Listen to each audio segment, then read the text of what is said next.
Radha Madhava Kunja Bihari.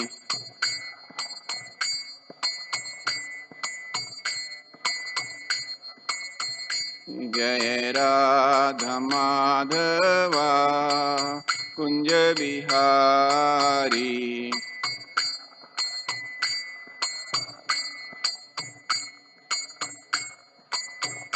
Hare Krishna, Hare Krishna, Krishna Krishna, Hare Hare, Hare Rama, Hare Rama, Rama Rama, Hare Hare.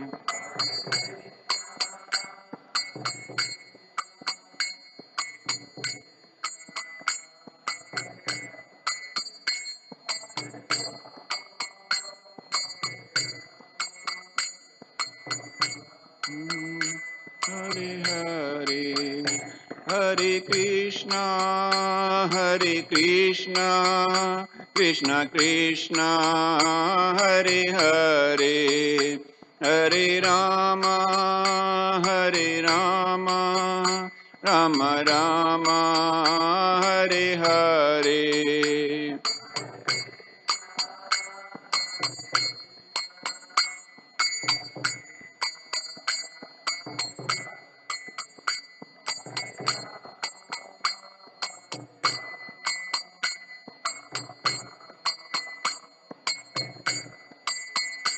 Hare Krishna, Hare Krishna, Krishna Krishna, Hare Hare, Hare Rama, Hare Rama, Rama Rama, Hare Hare.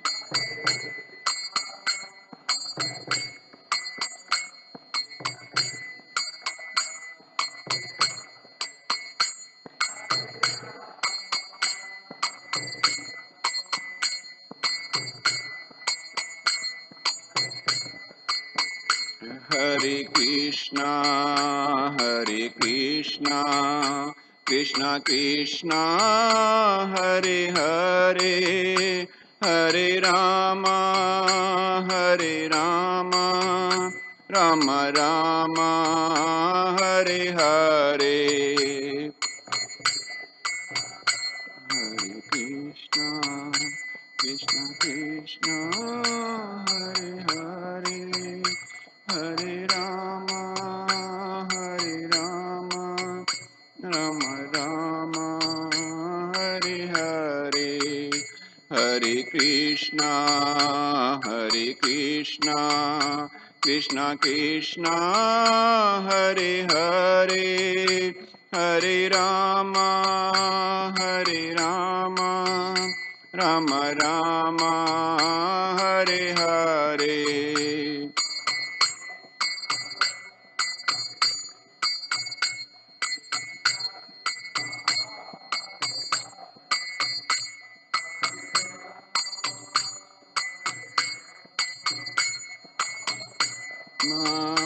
Hare Hare. Jaya Prabhupada, Jaya Prabhupada, Jaya Prabhupada, Jaya Prabhupada.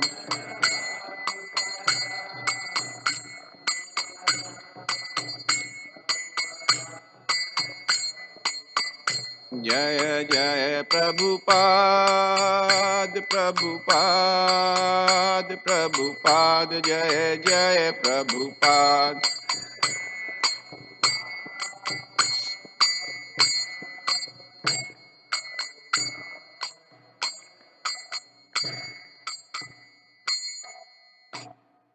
जय ओम Vishnupad Paramahansa Parivrajakacharya Ashtottara Shata Shri Shrimad his divine grace AC Bhaktivedanta स्वामी शिला प्रभुपाद की जय.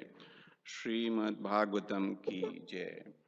All glories to assembled devotees. All glories to assembled devotees. All glories, all glories, all glories to Sri Guru and Gauranga.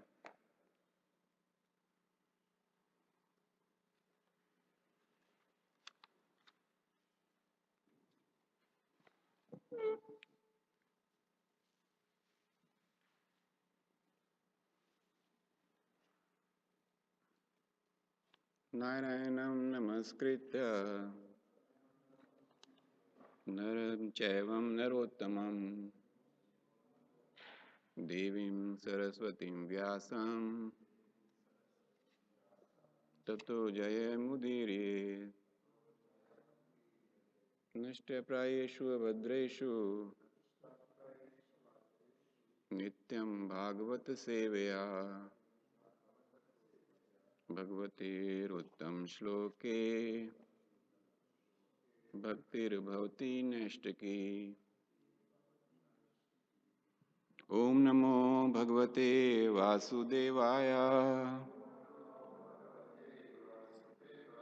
ओम नमो भगवते वासुदेवाय ओम नमो भगवते वासुदेवाय। We are reading from Srimad Bhagavatam, Canto 7, Chapter 12, The Perfect Society, 4 Spiritual Classes, text number 15. Agno Gurav Atmani Cha Agno Gurav Atmani Cha Sarva Bhuteshva Adhokshajam Sarva Bhuteshva Adhokshajam Bhute Swadambhi Pasye Apravistam Pravistatvat Agnau Gurav Atmani Cha Sarva Bhuteshva Adhokshajam Bhute Swadambhi Pasye Apravistam Pravistavat Agnau Gurav Atmani Cha Sarva Bhuteshva Dhokshajam Bhute Swadambhi Pasye Aparvistam Pravistavat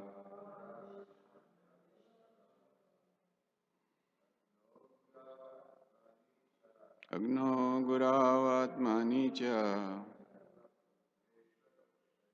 Sarva Bhutesha Dhokshajam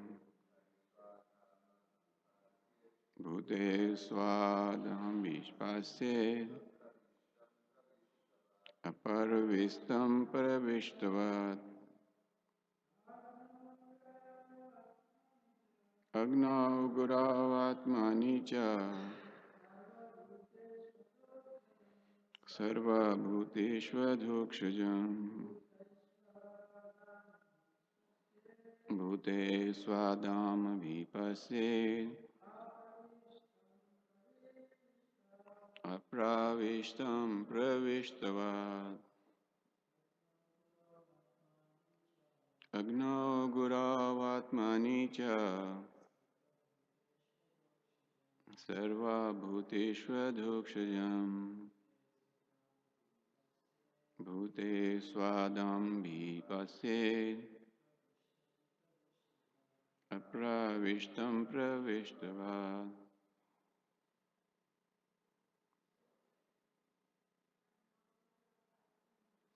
Agnau Gurav Atmani Cha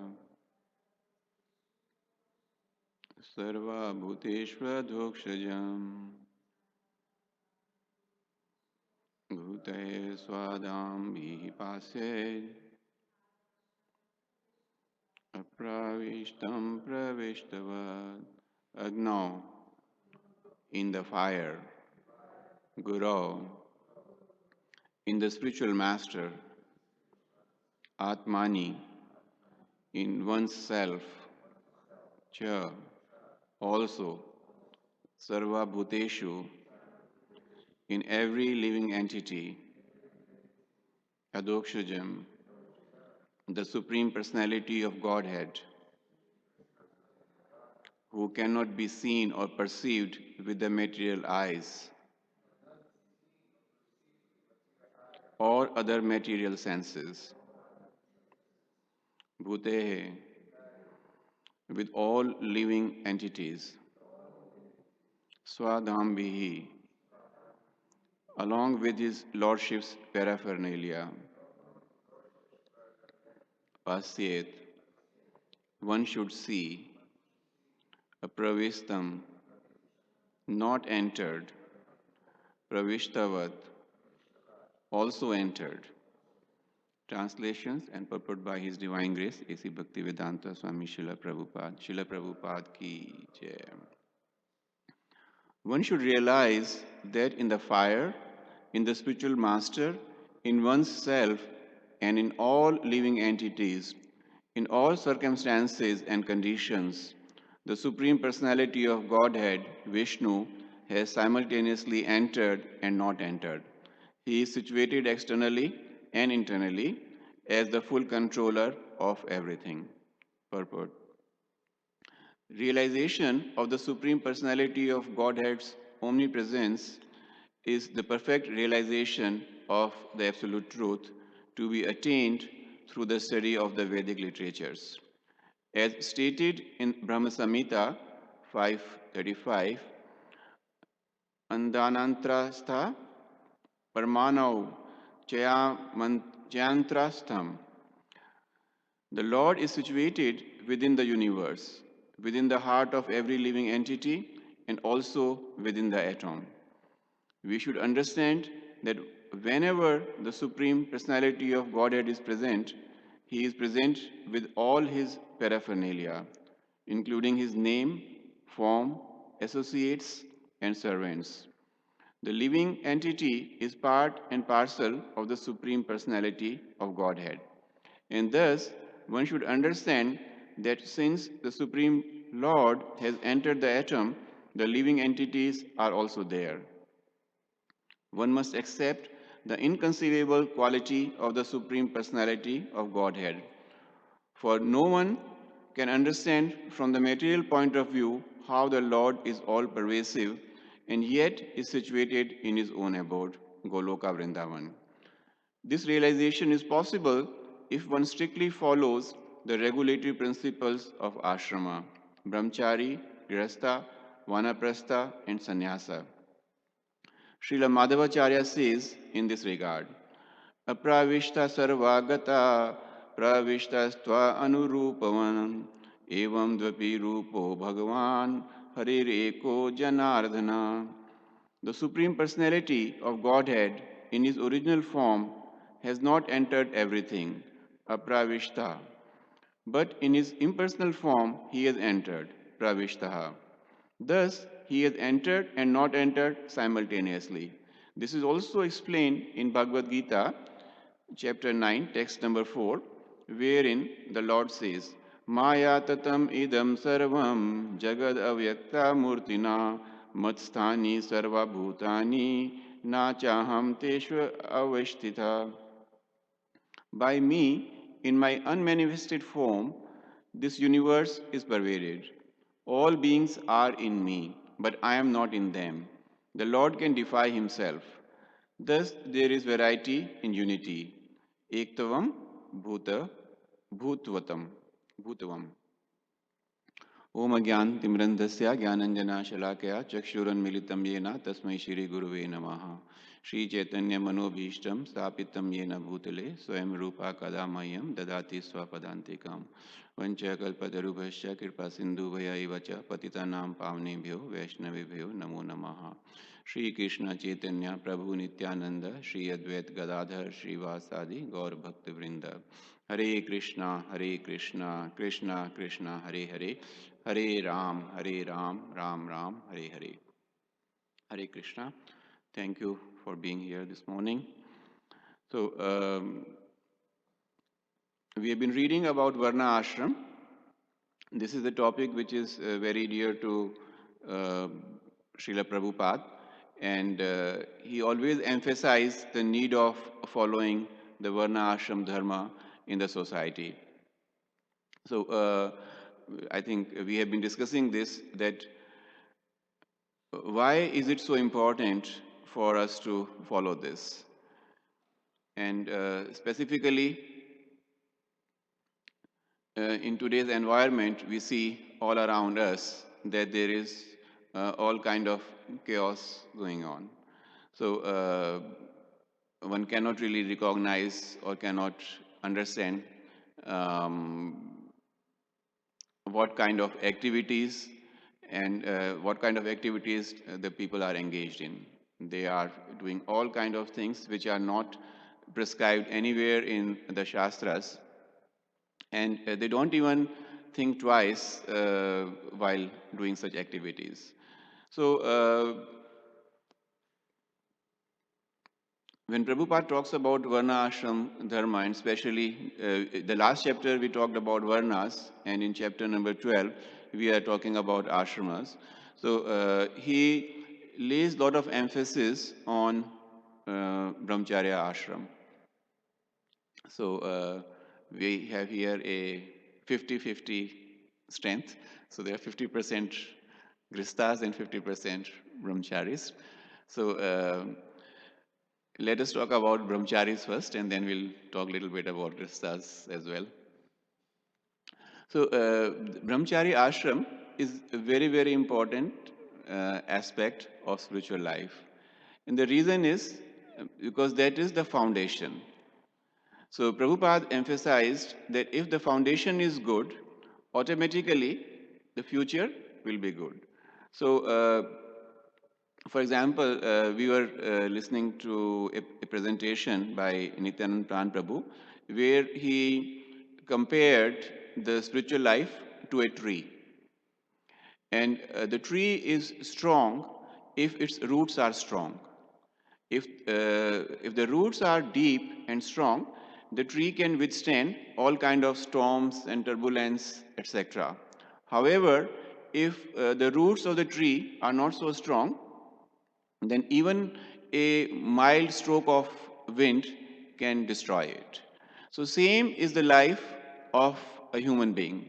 If we have strong foundation, then we will come across different situations, there will be distractions, etc. But because the foundation is strong, we will be able to easily go through them. If our foundation is not strong, then obviously it is very easy to get distracted and go off in the wrong direction. So Prabhupada, that's why this Brahmacharya ashram is very, very important for us, for anybody for that matter. In earlier days, in the ancient times, when we read our scriptures, we hear that practically everybody used to go to Gurukul for studies. So there were several reasons for it. It was not just that the parents wanted to get rid of their children. As a matter of fact, I can share with you that there are so many boarding schools these days in practically all big cities and sometimes even in small cities. And the general impression the students get there when they are sent is that my parents want to get rid of me. So that is the kind of impression created in the mind of children. But if you go back to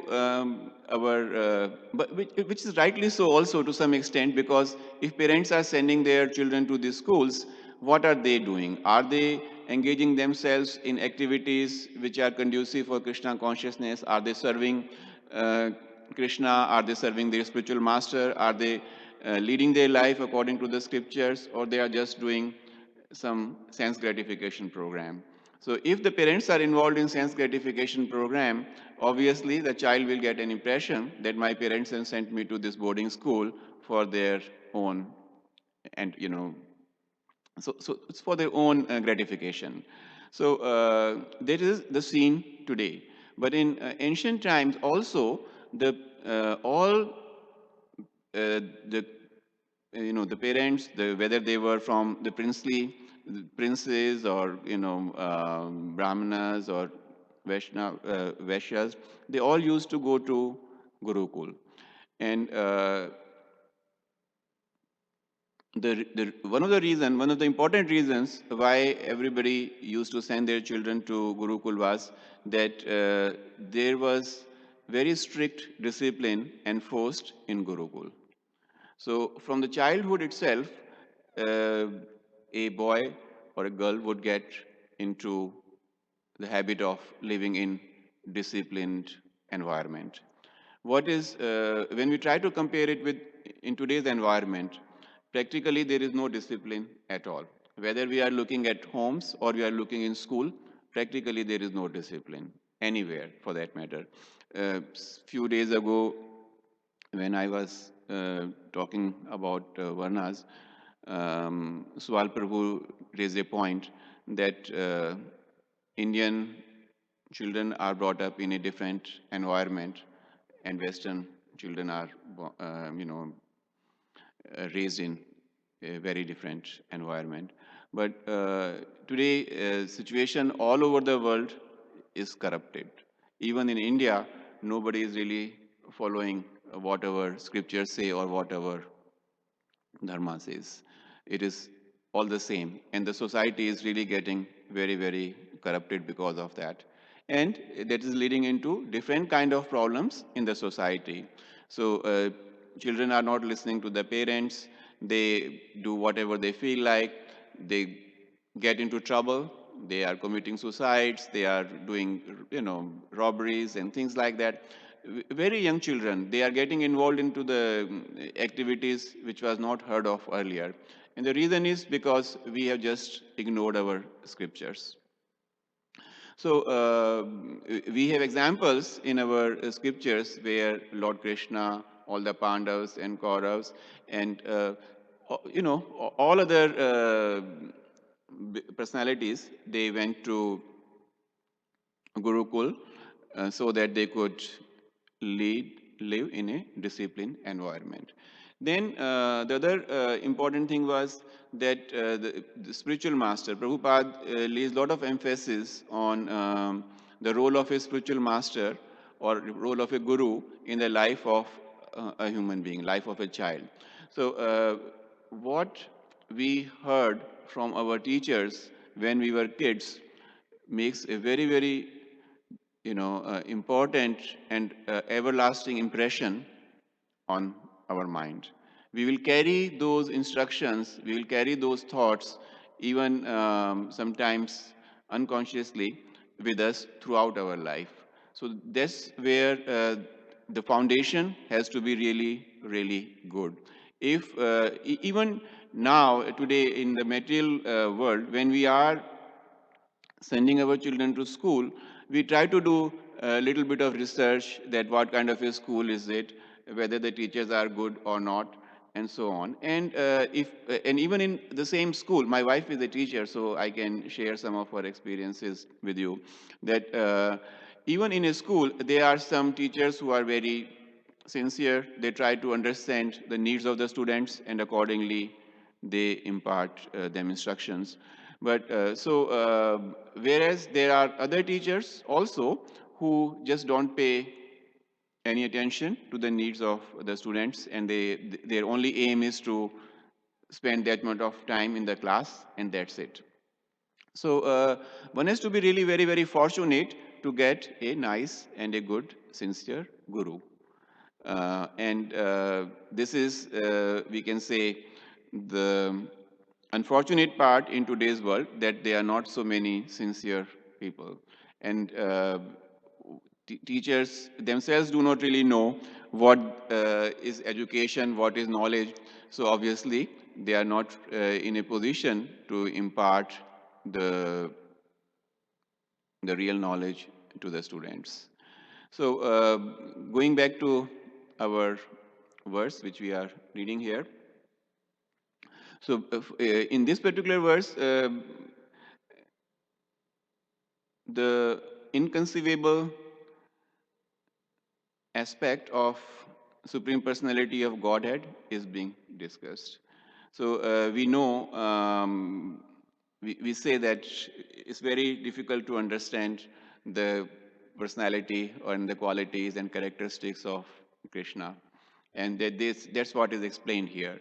So Srila Prabhupada is explaining in the purport that he is within the heart of every living entity and also within the atom. So atom is so small, it is so tiny that it is not even possible to see it with the naked eye. The scientists, they look at it through very high-powered microscopes, etc. So, but even in such a tiny thing, the Supreme Personality of Godhead is there. And not only he is there, but he is there with his paraphernalia. So one can imagine, this is, we can only imagine. It is again, I'm saying that this is the inconceivable part of Krishna's personality, which is very, very hard to understand. We say Krishna can run fast and Krishna is stationary. There's a very interesting conversation which took place between Prabhupada and one of his disciples in those times. And disciples would ask all kind of questions from Srila Prabhupada. Sometimes they will think we'll try to corner Srila Prabhupada. So somebody asked Prabhupada that, Prabhupada, can Krishna build a stone which is so heavy that nobody can move it? Prabhupada said, yes, he can do. He is Supreme Personality of Godhead. He can do everything. He can build a stone which nobody can move. So then the disciples are, oh, now we have got him. So he said, then Krishna move it? So he said, yes, Krishna can move it because he is the Supreme Personality of Godhead. He can do whatever he feels like. So there is nothing which Krishna cannot do. So that is the aspect which is being explained here, that Krishna is everywhere. Krishna is in heart of all the living entities. And all the entities, they are in Krishna. So this is like, for me specifically, it is easy to talk about it, but to realize it and to understand the deeper meaning of it is not easy. When we say Krishna is present in every living entity, that means we have to offer respects to each and every living entity, whether it is a human being or an animal, a dog or a fish or a bird.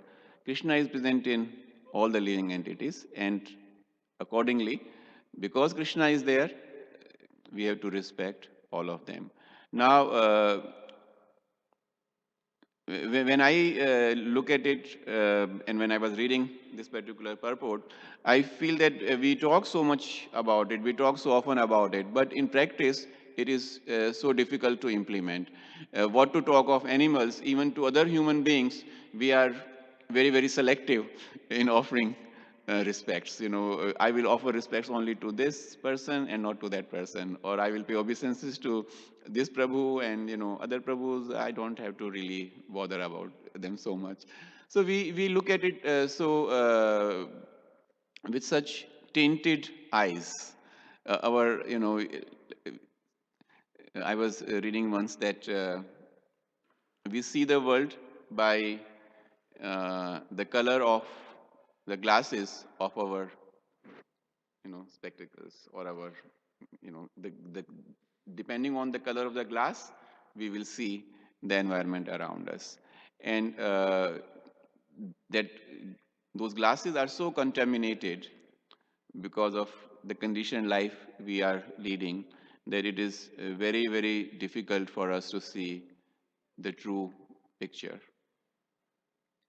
And Prabhupada says that if we follow this Varna Ashram system, if we follow these regulated principles of different ashramas, then we have a hope of understanding these aspects. And that is one of the reasons why Srila Prabhupada puts so much of emphasis and stress on the Varnashram system. He, in his discussions with his disciples, senior disciples, he always emphasized this point that somehow or the other we have to bring in this Varna Ashram culture in the society. Because that is the way, if we are leading life according to our scriptures. Why Varna Ashram system is important? Because Varna Ashram system teaches us to live our life according to the injunctions of scriptures. And if we live our life according to the injunctions of scriptures, we have a possibility to understand them. And if we understand the scriptures, we have a possibility to uh, progress in Krishna consciousness. If we ignore our scriptures, if we are just distracted by whatever is going around us, it's very, very difficult. It is not going to happen. So Srila Prabhupada says here that this realization is possible if one strictly follows the regulatory principles of ashrama. So we talked a little bit about brahmacharis, that brahmacharis have to um, in the previous verses, we have been reading the different characteristics and qualities of brahmacharis.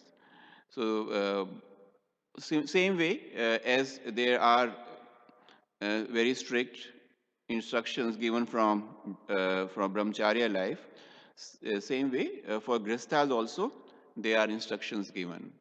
So, it is generally said, and especially in today's world, um, when one enters into Grihastha ashram, one feels it is a kind of carte blanche for me for my sense gratification program. But that is not so. Even for Grihasthas, there are rules and regulations, and to be an ideal grihastha, one has to follow those rules and regulations.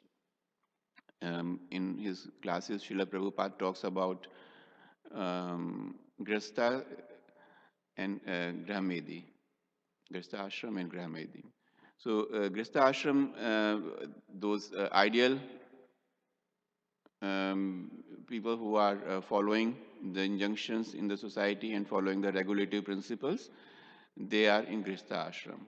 Those who are using the married life for their sense gratification program, they are Grahamedis. And Grahamedis are, according to Srila Prabhupada, are going deeper and deeper into darkness. They are actually in mode of ignorance, and for them, there is no real hope. They are very seriously entangled in this cycle of birth and death.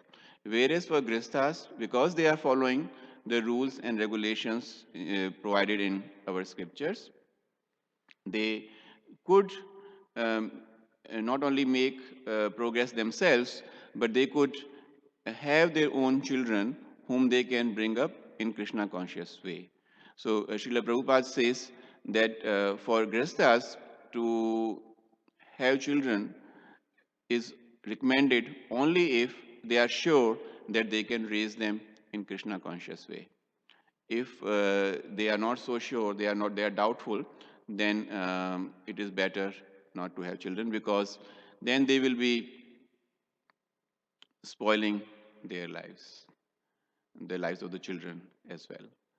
So these are some of the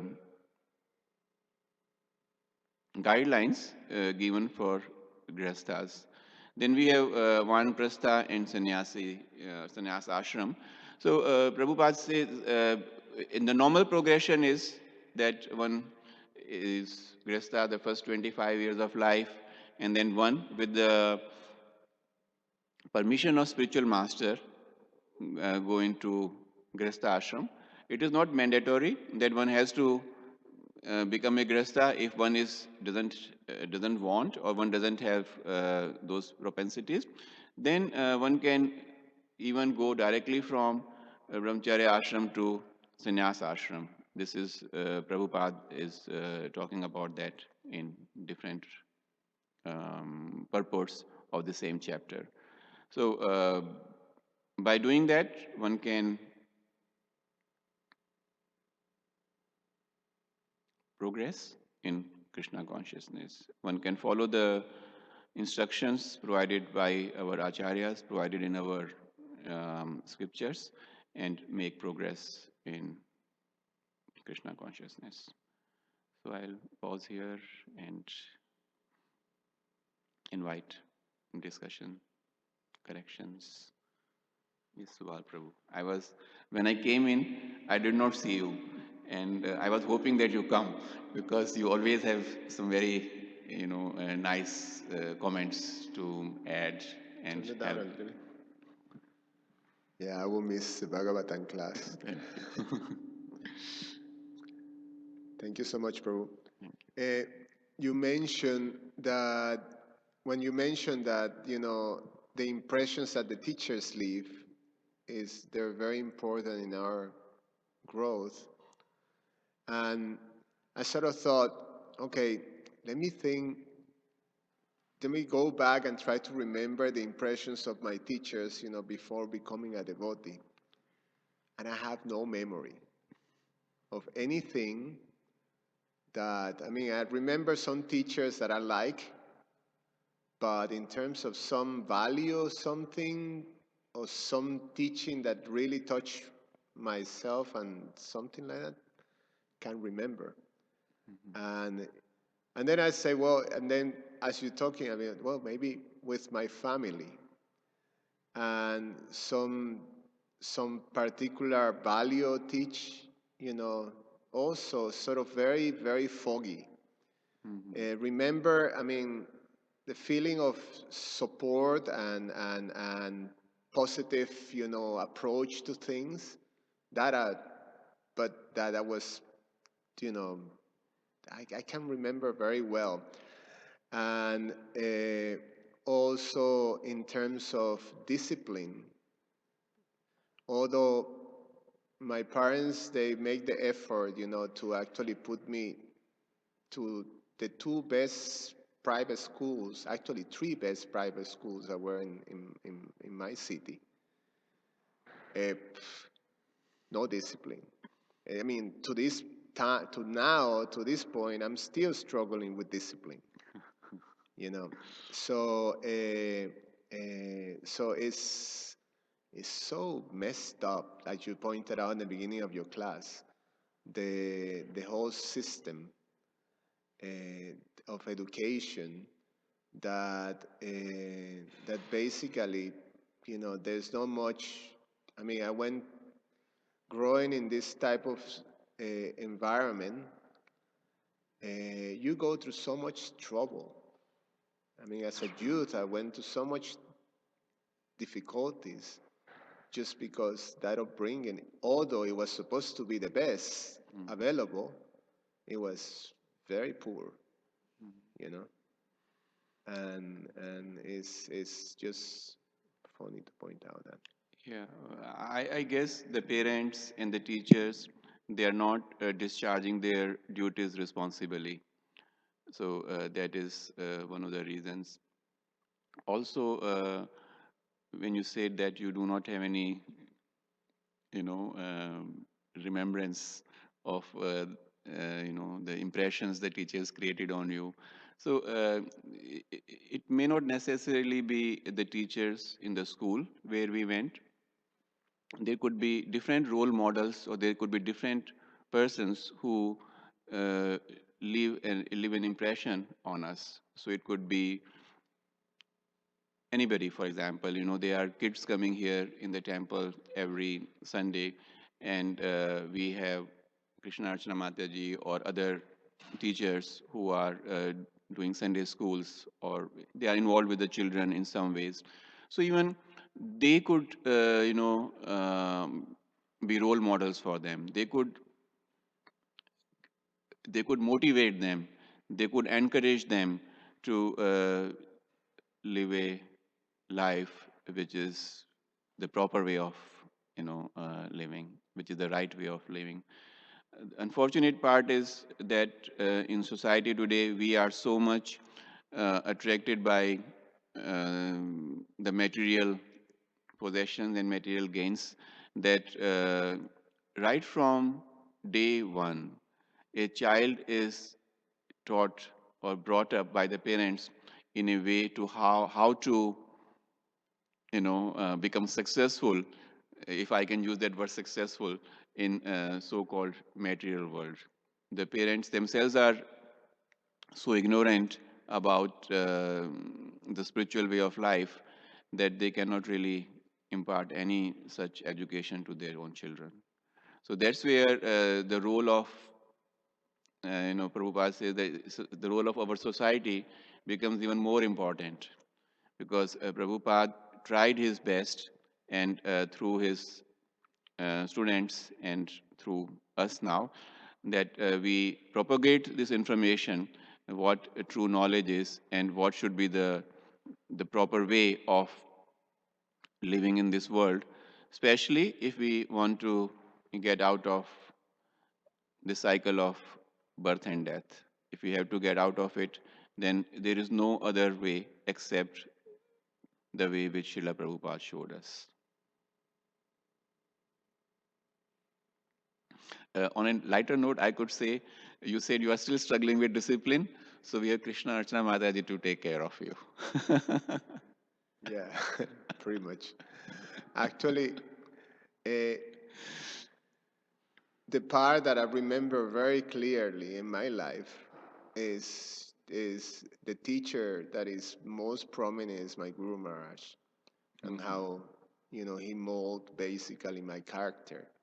Also, almost like repair it, and and and then I can remember so many things, and there's things that even very consistent teachings throughout, many years, even, in the beginning of that relationship. And also another thing that I was just thinking, um, that how important it is to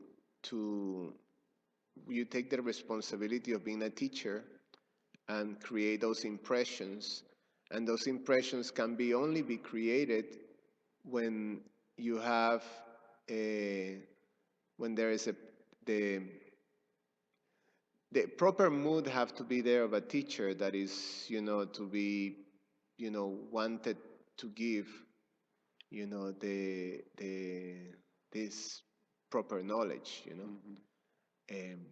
and also have access to that knowledge too, to the knowledge, transcendental knowledge. Otherwise, it's a mess. It doesn't really do much. That's true. I also would like to add that a true guru also leads by example. He sets his own example. So normally we see in the society that people say something which they don't really mean, or they don't practice it themselves, and they would like others to do it. So one thing which I found very, which really made a lot of impression on me is that when I came across devotees in ISKCON, especially those who have been kind of guiding me or helping me out, uh, they lead by their own example. It is, so sometimes they don't even have to instruct you by orally, they don't have to do that. Their actions, they themselves can mean a lot. And that is, I found that in ISKCON, and especially Guru Maharaj and other disciples of Srila Prabhupada, whom I have been fortunate to come in contact with. If you look at their own lives, their lives are full of education, full of knowledge for us. That if we just can do a fraction of what they do, we will be so fortunate.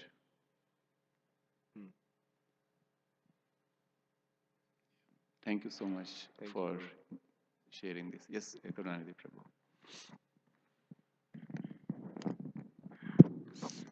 Prabhu, I could not understand that word, how the impersonal feature of Krishna is entering into everything. Can you explain a little bit.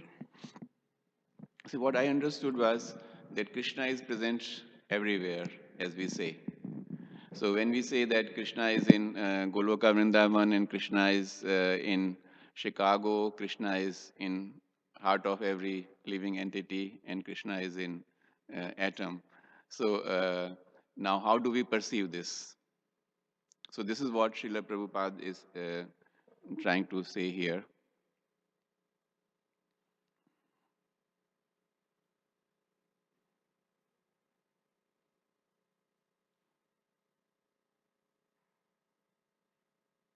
There is actually Madhvacharya's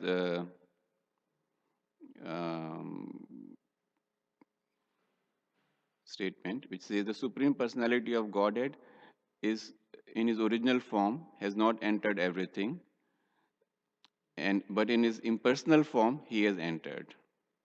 Thus he has entered and not entered simultaneously. So I'm sorry, but I do not really have much explanation for this. Maybe somebody else would like to add. Yes, Prabhu.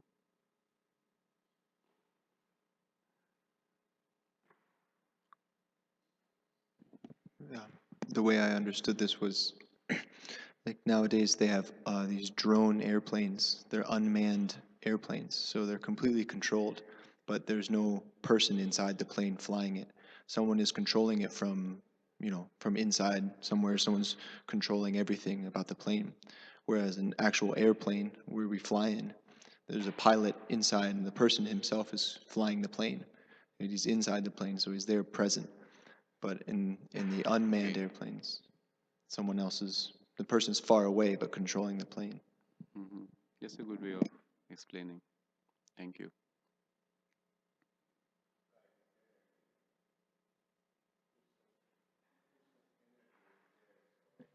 Krishna is through present his energies. through his energy, manifests. Sarvasya Yeah. Chaham. What is it? That verse um,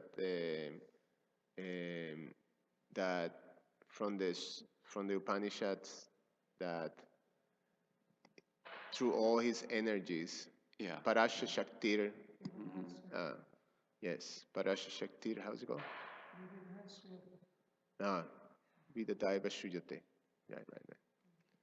And then there's more. The whole verse say by his potencies, he basically is able to take care Control of the everything. nature. So, Yeah. so Krishna doesn't have to be involved because his potencies automatically take care of everything. Enters everything, controls everything. So, to your point. Yeah, sorry. I remember in Bhagavad Gita, Prabhupada explains, he has given example like a king, how he, of course, he is Yes. not there, but his rules and administration Yeah. is going through, He's present his everywhere agency. through his representatives or through his energy. The rules and regulations Yeah, which he yeah. has put, they are, So, yeah, so in that verse, I am not in them. Then that's true. he explains like Actually, in this verse number 7, chapter number 9, I think it is given there. I was just reading about it also. In chapter 9, text number 4, Prabhupada is, in the purport, Prabhupada gives that explanation. And this particular aspect is also discussed in Bhagavad Gita in detail in chapter number 9. This inconceivable potencies and inconceivable nature of Krishna. In chapter 9, Krishna talks about it to Arjun because Arjun was very confused when Krishna says, I am present, I am not present, I am there, I am not there, I am in everybody, everybody is in me. And simultaneously he says, I'm doing this, but I'm not doing this. So Arjun was very confused at that time. So in chapter number 9, all several of these aspects are discussed, and Prabhupada has given very nice analogies in the purport. Yes, thank you. Thank you, Prabhu. Okay.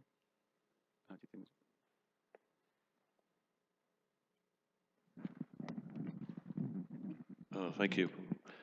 I just remember a saying, several sayings. do as I say, but not as I do. That's, like kind of what the karmis are. And Prabhupada was like, or I've heard another thing, your actions speak so loud I can't hear a word you're saying. So people are reacting, and people are, picking up on that, and they're not going to listen to them. And then I heard also, it was in Bhagavatam, at the end of Kali Yuga, nobody listens to anybody because everybody's crazy, And so as things progress, And then I was also reading in the Krishna Samhita, Bhaktivinoda Thakur said that you must save the children from these godless educational institutions, and Prabhupada called it the slaughterhouse of the soul. And it also says that by just studying only material knowledge, a person becomes more and more like an ass.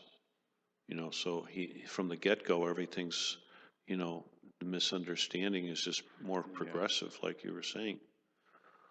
So that's why we're so fortunate, That is true, Prabhu. I remember when I was a kid, a small, really little kid.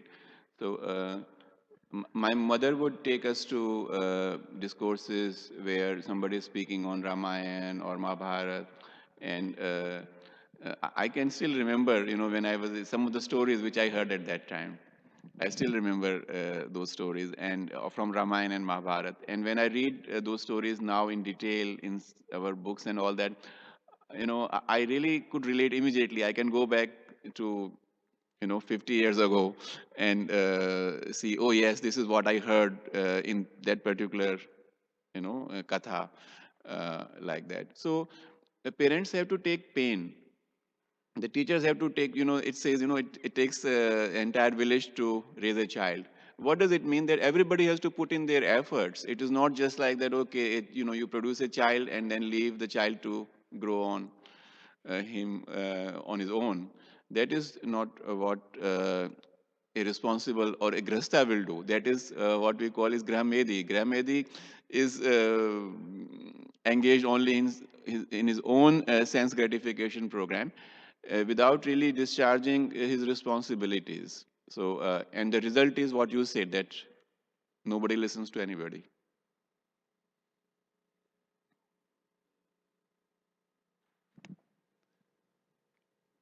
Then I saw a bumper sticker said, somewhere in Kenya, a village has lost its idiot.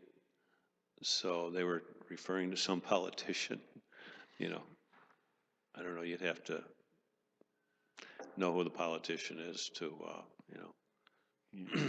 get a better laugh out of the whole thing. But thank you. Thank you, Prabhu. Thank you. Srila Prabhupada ki jai. Srimad Bhagavatam ki